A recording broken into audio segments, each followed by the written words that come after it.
This is J. Krishnamurti's fifth public talk in Bombay, 1980. This will be the last talk.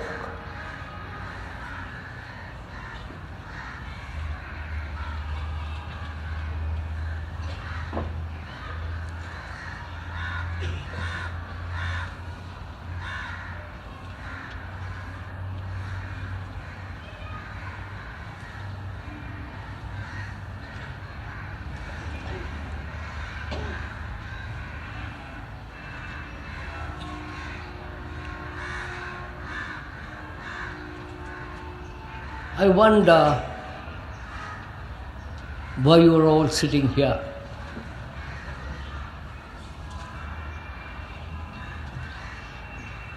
What is behind your minds? What are your desires, your aspirations, your depressions, your sorrows, the innumerable travail of life? We expect, don't we, unfortunately, that someone will solve our problems. Some enlightened human being, some philosopher, some erudite scholar, or a guru, or someone upon whom we invest our devotion, our courage, our hope. And we have lived that way for a million years, looking for someone else to do all the work, and we just follow. Someone who lay down the pattern and we merely copy. Someone to lead us to heaven or to other places. And we have lived that way. The priest after priest, religions after religions, leaders, political, social, economic, the Marxist, the Maoists, all these people have offered their wares, logical, illogical, historical and non-historical, illusory, without much meaning. And we have meekly, humbly, without much thinking, followed them. This has been the lot of all human beings. And one wonders why we have become like this. Why we have become second-hand human beings without any depth to our life, without solving all our problems by ourselves, but always looking for someone else. And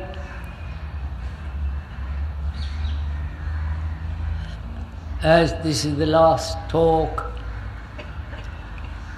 I would like to point out, if I may, that we are not selling any goods, that we are not doing any idealistic propaganda, we are not offering any scheme, any method, but pointing out, if you are serious and if you are willing, that there is a different kind of life to be lived daily without conflict, without this confusion and misery which man has accepted as his way of life. Life is a vast, complex field, area. It is tremendously complex in the sense that verbally the words have made it complex.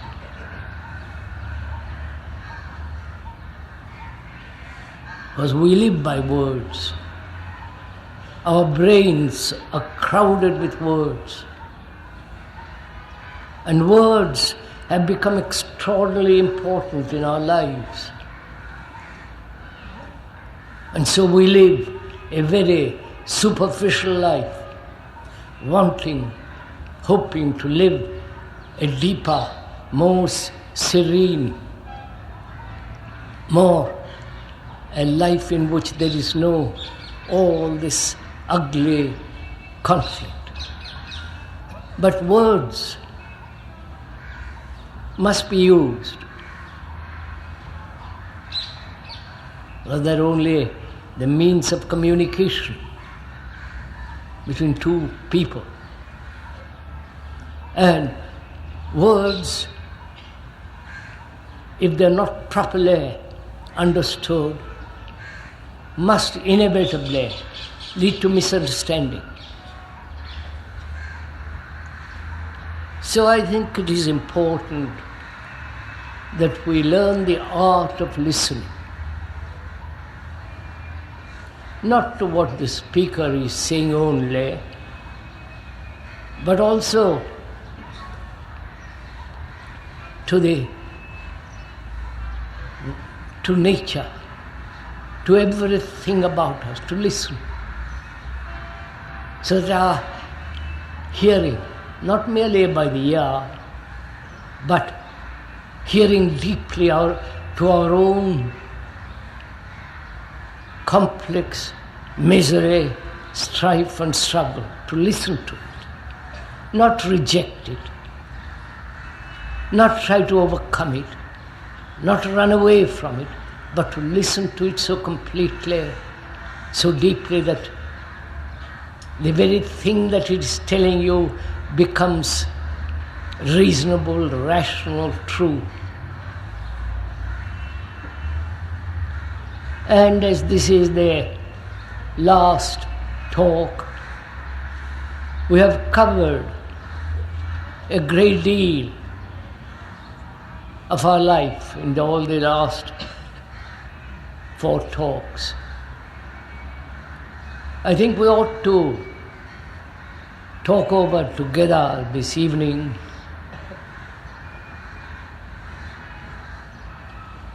the nature of love, what love means,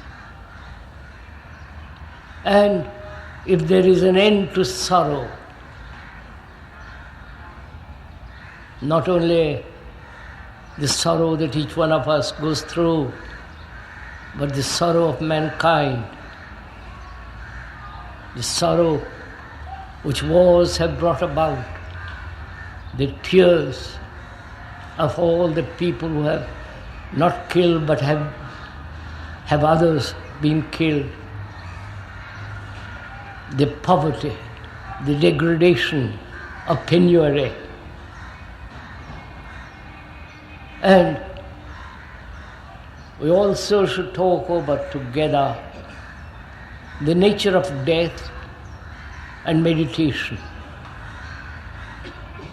So we're going to cover a large field this evening, and I hope you will not mind if we not rush through it, but go carefully, step by step, hesitantly, with care, with attention. Then perhaps some of us will capture the meaning and live by it. Because what we are concerned is to bring about a different society, a different culture, a different way of living. And that can only be brought about by each one of us, together, not by one single human being or some divine law, but by each one of us, the way we live every day. And if there is a transformation of one or two of us, and that transformation does bring about a new culture. Culture can only be a new one, can only come out of a religion, not out of superstition,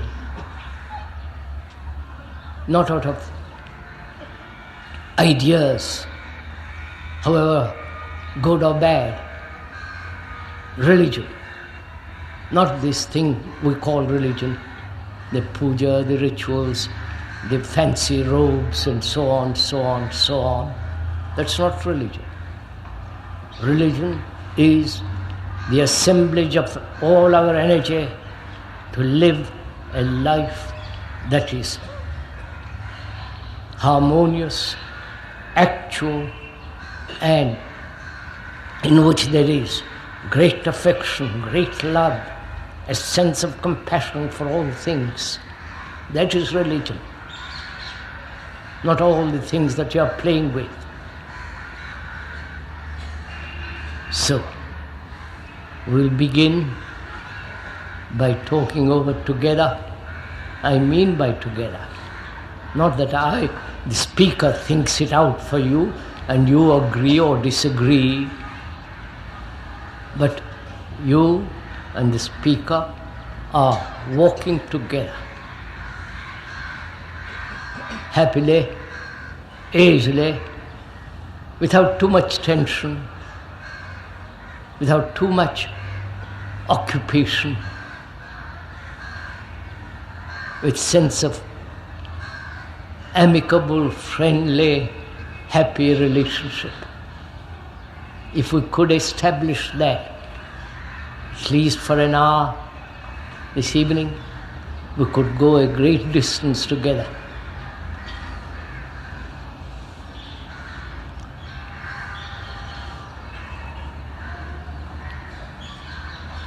No man has always lived with sorrow. We all go through this great thing called sorrow. We may be conscious of it or unconscious of it. We become conscious of it when we have pain, when somebody dies, when somebody runs away from you, leaves you, when you are left utterly lonely. At that moment, or previously, you have felt this agonizing sense of isolation.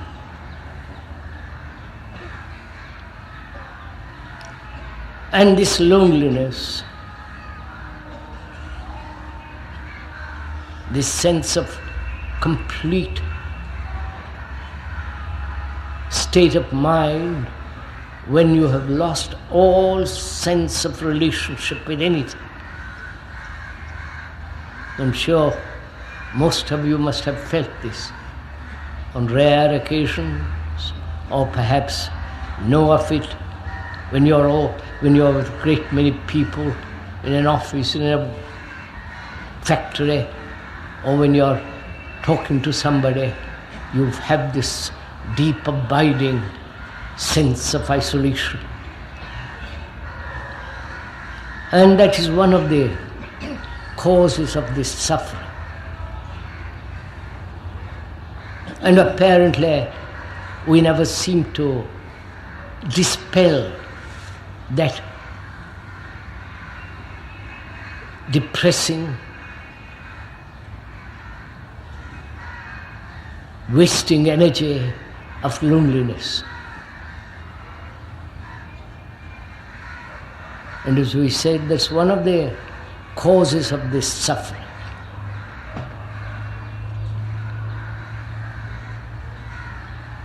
Now, when one is aware of this, we generally get frightened.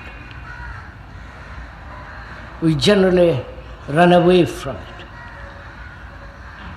or seek some escape which will be satisfactory, pleasant, and gratifying.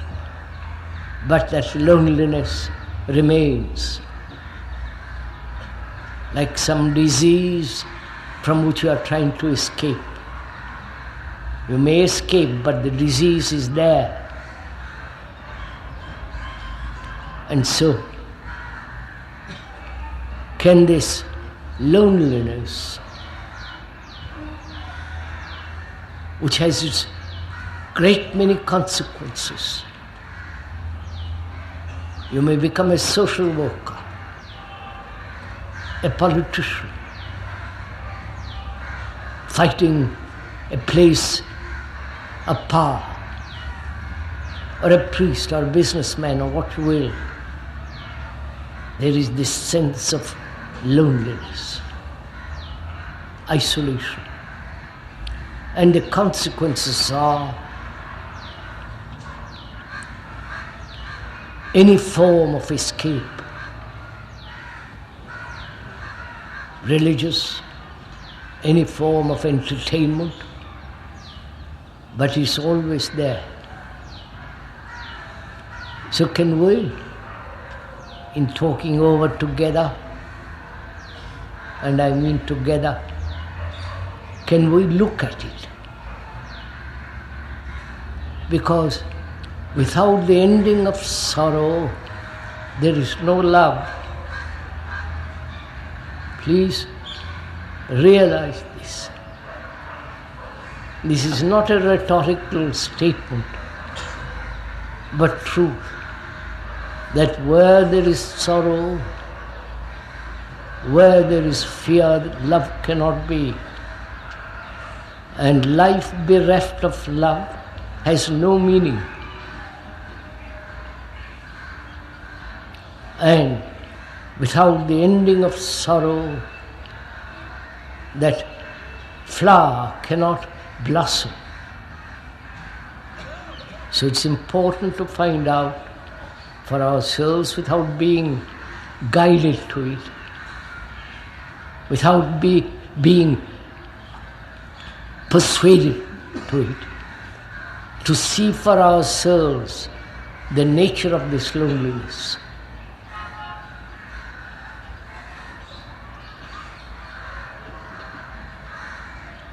Please don't go to sleep. It's too early.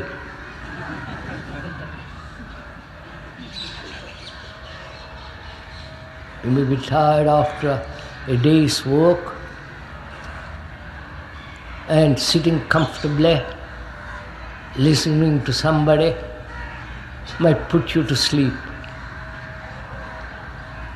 or go off into some kind of fanciful meditation, closing your eyes and having lovely dreams. If you want that kind of thing, go to bed, or go to a cinema. But here we are a group of serious people, I hope, who are wanting to find out for themselves how to live a life which is totally different, a life that will create a new society.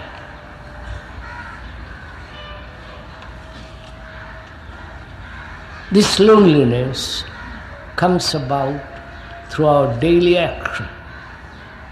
I do not know if you have not noticed how self-centered we are, how extraordinarily selfish we are.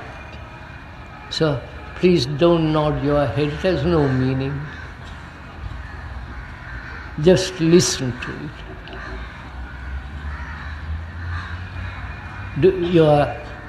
nodding the head is in agreement has no meaning. What has meaning is to observe your own selfishness, your own self-centered activity, your constant, endless occupation with yourself, either as a meditator or a businessman, as a man or a woman, you're occupied daily with yourself. And where there is self-centered activity, it must inevitably lead to isolation. You may talk of cooperation, working together, being together, but as long as this self-centered movement is going on in the form of nationalities, groups, sects and all the rest of it, that self-activity must inevitably lead to loneliness. You understand this, obviously. So one asks, can there be an activity which is not centered around oneself? Because as long as man is lonely through his daily activity, sorrow must inevitably continue. Sorrow comes from an etymological meaning of that word is passion. Sorrow and passion go together, verbally. And as we are not passionate people, we may be lustful people. We may be struggling to express our own little selves and fight for a place. But we have no passion. We're all nicely tamed people. Passion means to have total energy in which there is no motive, no desire, but this sense of complete, total comprehension, which is the essence of intelligence. And that passion can only come about with the ending of sorrow. And it's only passion that can create a new society. Not ideas, not systems, not a new bureaucracy or a new tyranny. Please understand all this. Not with your verbally, but from your heart. One must have this sense of passion. And that passion cannot come if that passion is embedded in a belief, in a dogma, in a person or devotion. All that is sentiment. Passion has nothing whatever to do with sentiment, romanticism. That passion can only come about with the ending of sorrow. And that's what we are concerned to discover, if it is at all possible for a human being who has lived for 1 million years carrying this heavy burden of sorrow to end it. As we said, without it, you can never have love. And apparently, in this country, and perhaps elsewhere, we don't know what that word even means.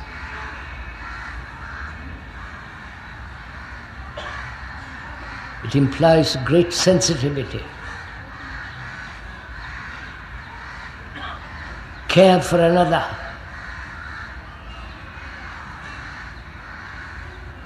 Generosity. A sense of total unity with all mankind. And without love, life has no meaning whatsoever. You may be rich, you may have power, position and all the rest of it. But without that flame, which can never be extinguished, one must live with sorrow. So our concern this evening is to find out for ourselves if it is possible to live a life without sorrow. And sorrow will exist as long as there is self-centered occupation. Right? You understand? Please. If you listen to it, not how am I to get at it? How am I to stop being self-centered? That's a wrong question. Because then when you say, how am I to not to be self-centered, you want a pattern, you want a system, you want to be told what to do. Then you're back again in another pattern, which is also self-centered. Right? So if you would kindly listen, just listen. Either you listen consciously or unconsciously, deeply. Conscious listening has very little effect. But if you listen from the depth of your own being, from the depth of yourself, which probably you have never even felt, ever known. So if you could listen with such grace, with such ease, the very listening is a miracle of action. You understand what I'm saying? Do you understand what I'm saying? Some of you say, yes, let's move together.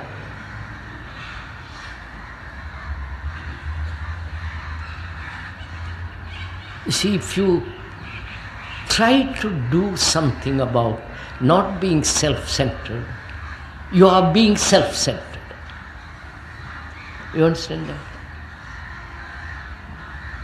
If you say, I must not be selfish, the very statement of that contains selfishness. Because you want to be different from being selfish. And that very want creates another form of selfishness. So you have understood? So to merely observe the fact that one is selfish and not make a single movement not to be selfish. Because any movement of the mind which has been living with deep, unexamined selfishness, self-centeredness, any act of the mind with regard to selfishness will not only strengthen selfishness, but will change the pattern of selfishness, and you will think that pattern is unselfishness. You're following on this?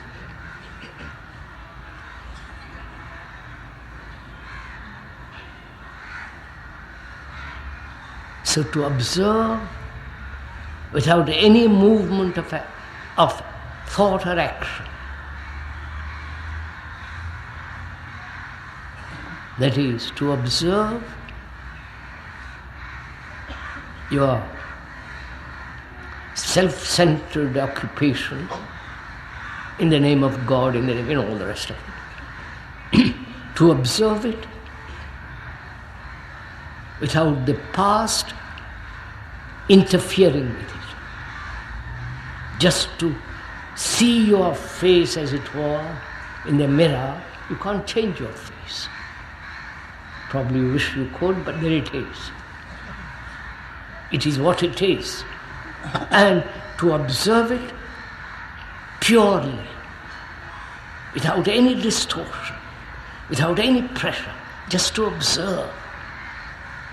That very observation exposes the whole consequences of selfishness, and that observation cleanses the mind of selfishness.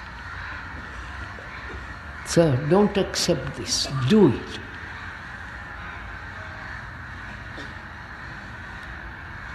So if you could listen so entirely to the fact that all self-centered activity in any form must inevitably lead to isolation, and therefore division, and therefore strife. Listen to it. Don't agree or disagree. That's a fact. It's like gravity is a fact. You can't do anything about it. But if you observe it very closely, minutely, precisely, without any distortion, then that very perception is immediate action. Are you doing it as we are talking?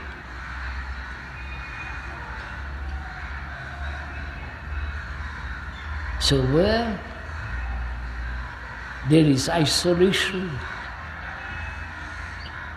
in our relationship, and when we are isolated in our relationship, you may be married, you may sleep with another, you may hold his hand, you may say, my wife, husband, my girl, whatever. We are isolated in our relationships.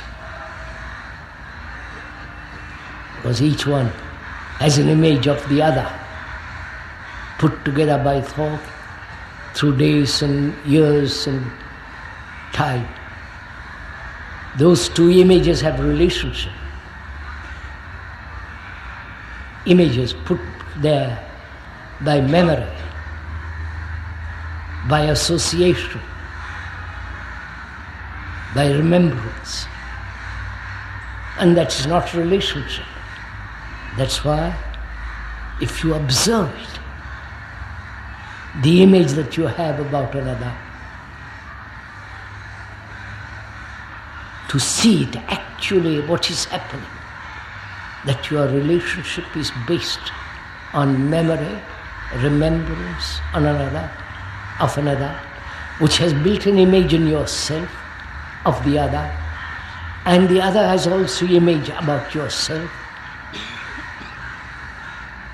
These two images are the factor of division. Please understand, it's your life.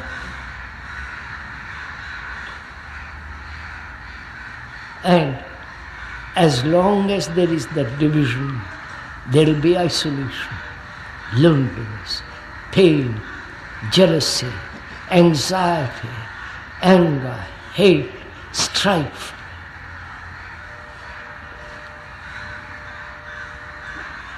I wonder if you are listening.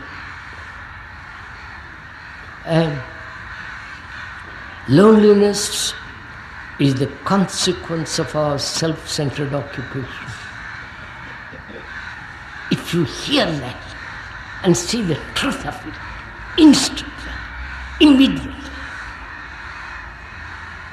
then you will find that self-centered activity comes to an end.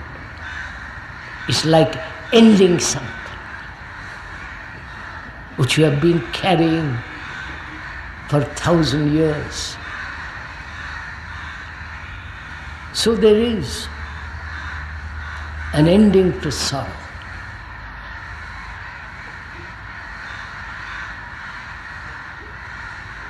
And there is the sorrow of mankind.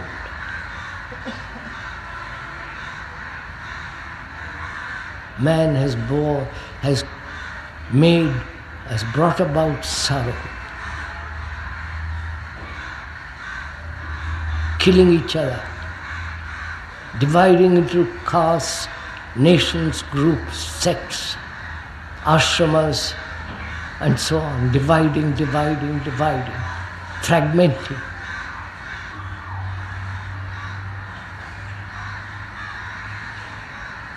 And as long as there is division between nations, there must be war, as between people. We know all this, perhaps logically, intellectually, verbally, but we never apply. We never say, test it out.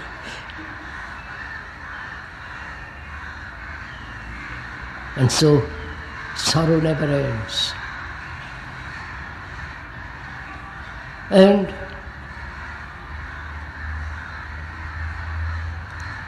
we have to go into this question of what is death.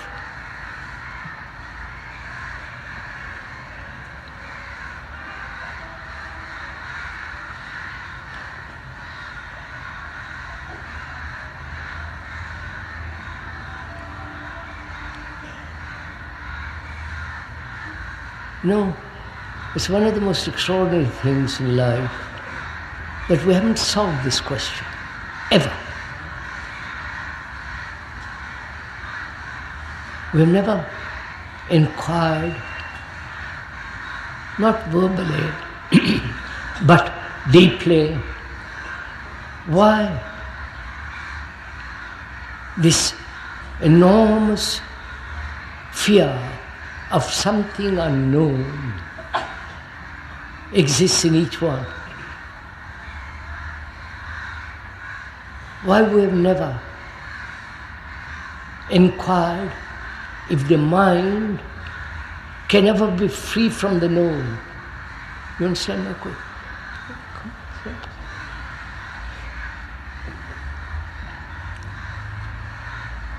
So do we realize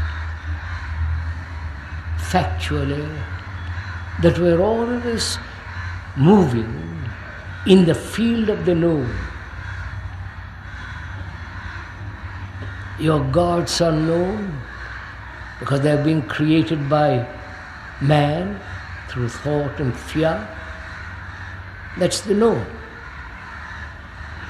You live in the past experiences, past memories, past associations, past hurts, past nostalgia, past longings. That's the known. And your daily activities also in the field of the known. The accumulated knowledge that you have is still the known. So we live always within the field of the known. And we may expand that field. We may endlessly inquire and accumulate, but that which is accumulated becomes instantly the known. So we've never asked, and it's important to ask, whether there is any freedom from the known. The known hurt, the known memory, the known longing, the known future, the ideal. Can the mind, which is the instrument of the known, which is the accumulated knowledge of experience, all that, That is the known. Can the mind, the brain, ever be free of the known? Otherwise, the known becomes a routine. You can expand it. But the future also becomes the known. You follow all this? That is so. The exploiter becomes the exploited. Right? And the exploited becomes the exploiter. This has been the cycle of man, historically, politically, economically.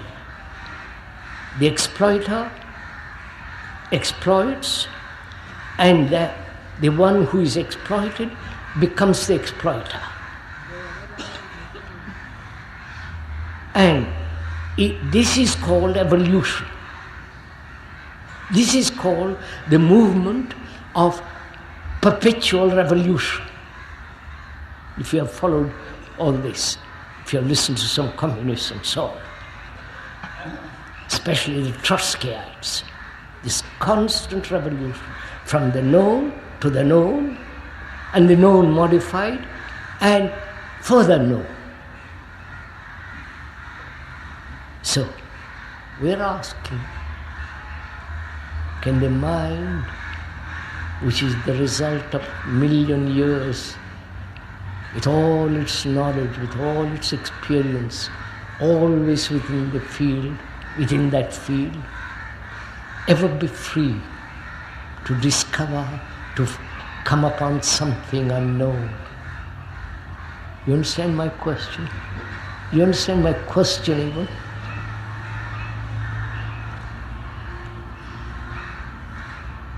And why, man, you are frightened of death? Whether you're young or old, whether you're just going to be operated for some serious illness. Why, man has put between the living and death a long period of time. You understand? It may be a very short period, or a very long period of 50 years or 80 years. And he's always pushed it as far away as possible. And we never asked why. Why each one of us are so scared to die.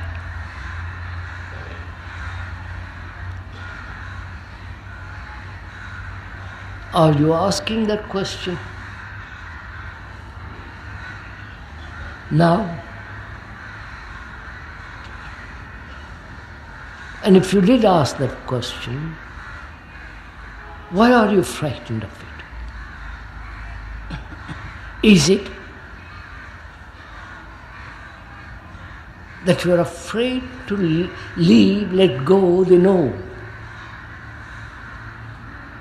The family, the known, the family, the friends, your accumulated money, black market, and all the rest of it. That is the known. And you are frightened to let that go. Mera, don't take notes. Please. I said, listen. You make me want to cry. You have so little feeling.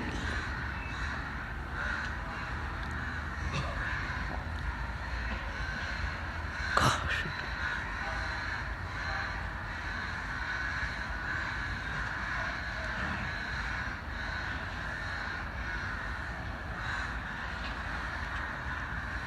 And when one begins to inquire, not into what is death. That is inevitable. You may live, if you are 16 now, you may live to be 120 because you've got all the medical care and all that. And if you begin to inquire into death, not the actual fact of dying, when the body, through disease, old age, accident, dies, that is inevitable. But what is dying? You understand my question? What is it that means to die?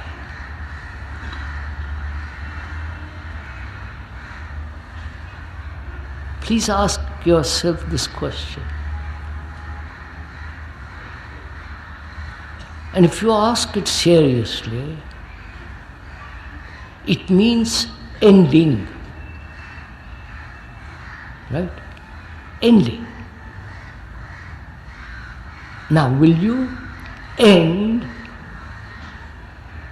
that which you hold most dear? End it. You understand my question?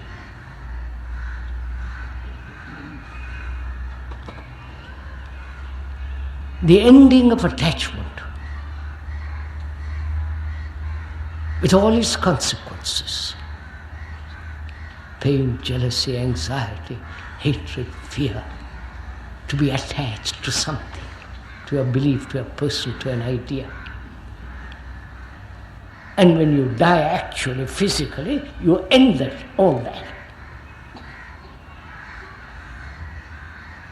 Now can you, listening now, end your attachment immediately?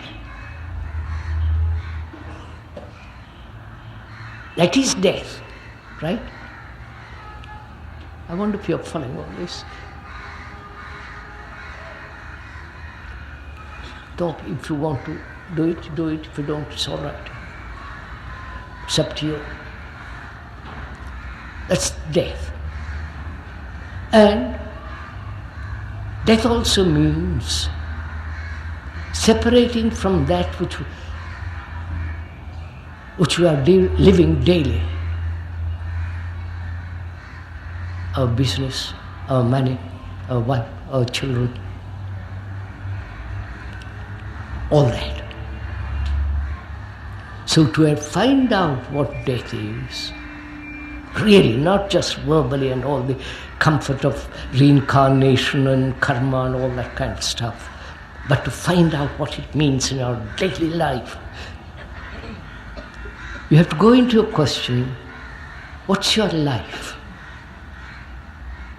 What's your daily life? If you believe in reincarnation, that your soul or your Atman or whatever you call it is born next life,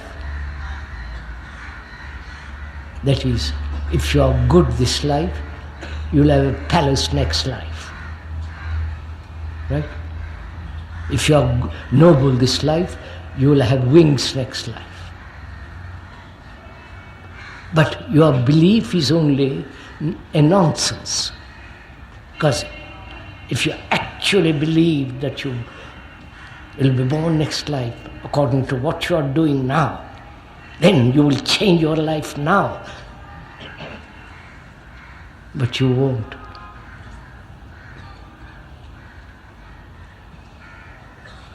So, our daily life is a terrible, complex, miserable existence.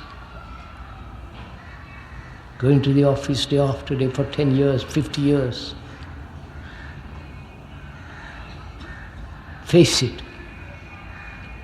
And you won't change because you hope somebody will create a new society in which you have to work from morning till night. So, please just listen to even though you may not do anything about it, but just listen to it. To live with death every day, which means to live without time, right? Because death is time,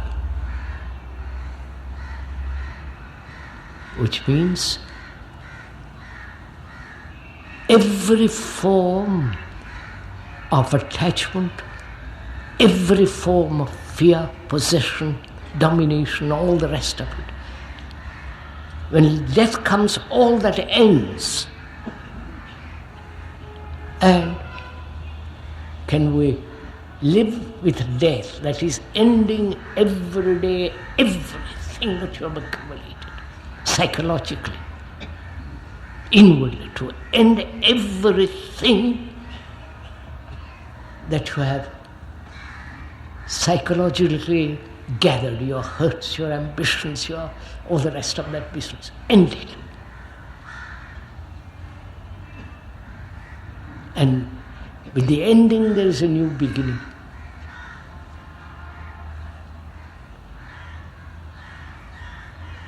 I want to go into the much more complex problems involved in death because we haven't time. And also, we must go into the question of what is meditation.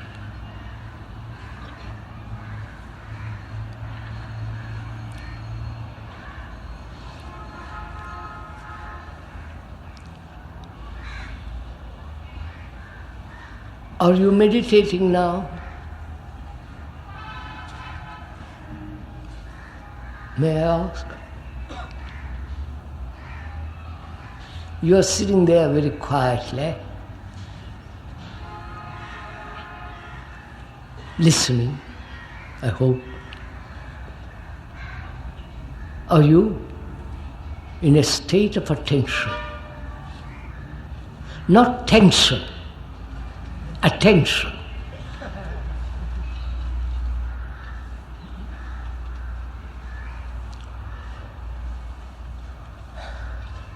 Again, this is a very complex problem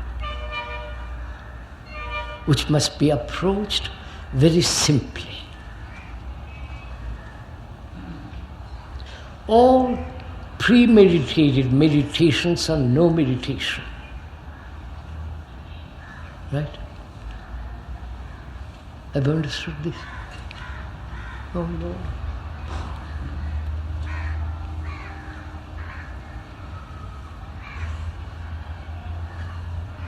What is meditation? The word, the meaning of the word, etymologically and so on. The meaning of that word is to ponder over, to think over, to inquire, to delve into, to delve in most deeply, profoundly. That's the meaning in the good dictionary. Now, start from there, that is to think over, to ponder over, to delve very, very, very deeply into one's consciousness, to pay complete attention to what you are inquiring into, with diligence in which there is no deviation and no negligence. All that is implied in the word meditation.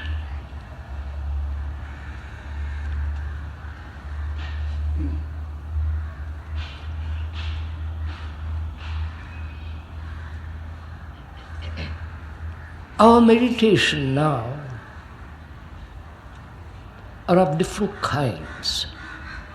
There is Zen from Japan meditation, the Tibetan meditation, the Buddhist meditation, the various gurus with their meditations, and so on, so on, so on. Which is what? They're all premeditated meditations. You've understood? You've gathered it? That is, some person or people, several people, have experienced something or other. So, for a mind that demands experience and seeks experience is still living within the known. A mind that's free of experience, actually free of experience, can only know what truth is. Truth is not an experience. That's a side issue. So meditation has been the acceptance of a system, method, practice, laid down carefully by other people who say they know, and when they say they know, they don't know. Follow it all up, sir. Don't laugh, don't laugh. You are in it. For God's sake, realize it.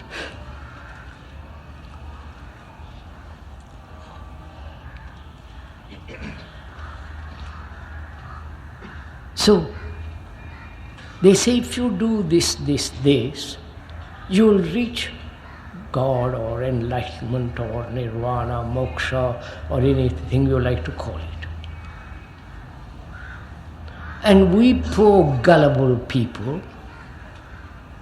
come along and say, yes, marvelous idea, they have such a great reputation, we must also do this. And you practice day after day, sitting quietly, breathing rightly, and all that stuff, and repeating some kind of mantra, which is as good as saying a lot of words, and you hope thereby to achieve some extraordinary state.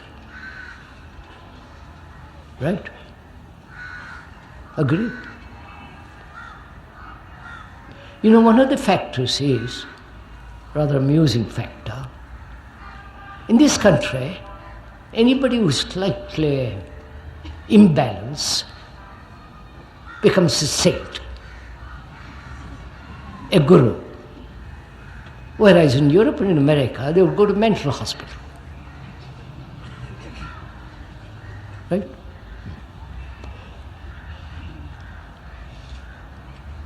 So that is what's called meditation.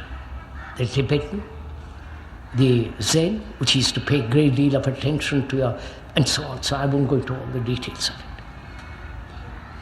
All that, in all that, there is this idea to control your thought so that your thought is silent. Your thought doesn't wander about, right? But the controller is also thought, right? I wonder if you'll listen to all this. The controller controls the thing which he has called thought. But the controller himself is thought. So there is a duality. The controller saying all the time, I must control my thought, I must control my body, I must control my breathing, I must practice, I must do this, I must do that, I must exercise, sacrifice, will. The controller is the very essence of desire, of thought, of the past. So, there is always in these meditations this fact. In these meditations, never realize the controller is the controlled. Right? If you see that fact for once in your life completely, that the controller, the observer, is the observed. If you see that, all conflict to achieve something comes to an end. And then we come to a certain point, which is when there is no concentration, which is brought about by thought directed towards a particular subject, towards a particular idea. Concentration, which is resistance of other thoughts coming in, but only one thought directed in one direction. That's what we call concentration, right? And in that is involved constant struggle to keep other thoughts coming in, right? Have you ever done all this? The speaker did it one morning and dropped it from that day. He saw the futility of that kind of game and see the uselessness of it. He dropped it. Then when you drop something like that, then what takes place? That is, you have realized, please see, you have realized, the mind has realized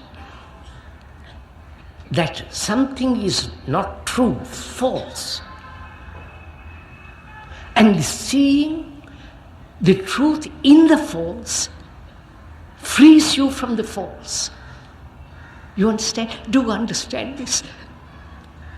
Oh, gosh. Right, sir? If you see something false and drop it, the very dropping is the action of intelligence which has discovered that it is false. If you drop your illusions about your innumerable gods and see gods are the factor of brought about by thought, fear and all the rest of it, if you see the illusion, the very perception of that illusion is the truth. You understand? Oh, come on, sir. Will you do it? You won't. That's up to you. So, where there is attention, that is, this is attention, to see something as an illusion created by thought,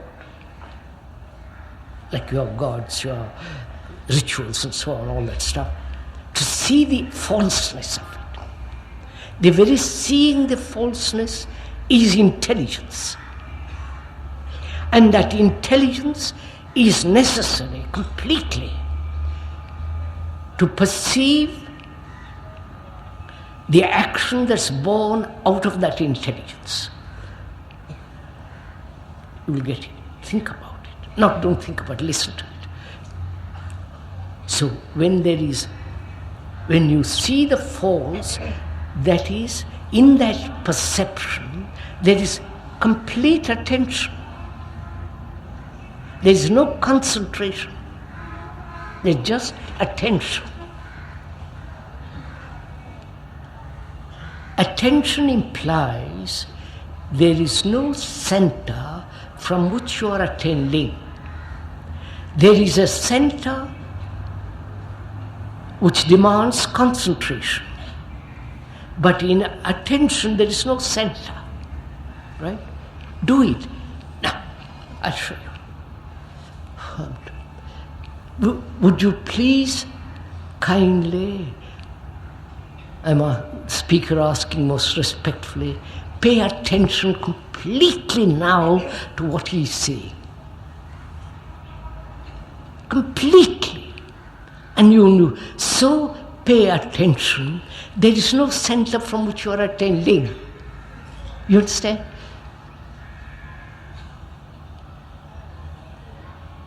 There is only a state of attention, not that I am attending. Right? Perhaps this is something new for you, or you haven't thought about it. You haven't gone into it. Now when there is attention, in that there is the implications of that attention are care.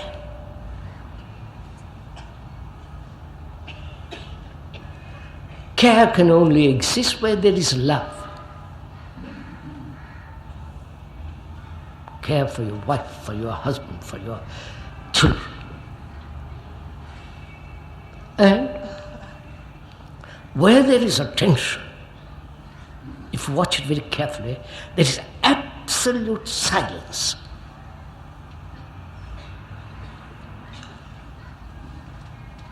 Right? If you are listening to what is being said with complete attention, in that attention, though you are listening to the words, there is silence.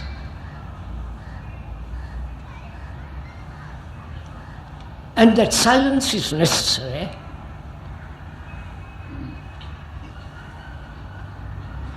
to inquire. That silence is necessary in whose movement. Silence is not static, it's a living thing. In that silence, that movement moves towards the source of all energy.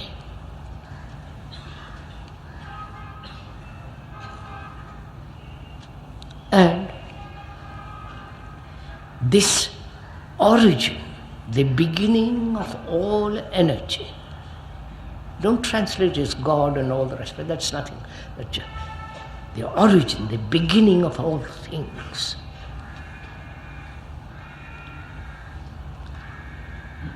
And if you come to that, if the mind ever comes to that extraordinary state, then from there action takes place. For that one must have a mind that's free from all problems, so that it is totally, completely free from the known. This is meditation.